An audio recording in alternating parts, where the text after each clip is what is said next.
নির্বাচন বানচাল করতে তারা ব্যর্থ হয়ে পরবর্তীতে নির্বাচনে আগ মুহূর্তে এসে মূলত নির্বাচন বর্জন করেছে। তারা আসলে বরাডবির ভয়ই, নির্বাচনে পরাজিত হওয়ার ভয়ই মূলত এই নির্বাচনটি বর্জন করেছে বলে আমরা মনে করি।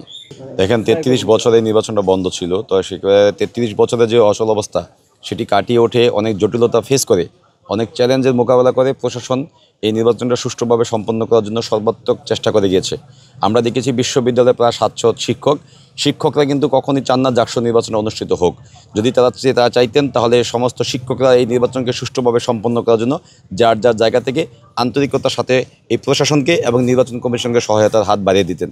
কিন্তু আমরা দেখেছি মুষ্টিমেয় কিছু শিক্ষক তারা আসলে দিন রাত 24 ঘন্টা পরিশ্রম করে এই নির্বাচনকে সুষ্ঠুভাবে সম্পন্ন করার জন্য সর্বাত্মক চেষ্টা চালিয়ে যাচ্ছেন।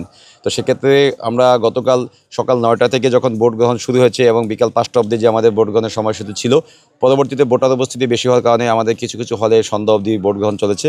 আমরা সারাদিনের যে বিষয়গুলো দেখেছি সেখানে আসলে জাকসু নিয়ে যে অনেকেই যে প্রশ্ন তুলেছেন সেই প্রশ্নগুলো ম্যাক্সিমামই ভিত্তিহীন।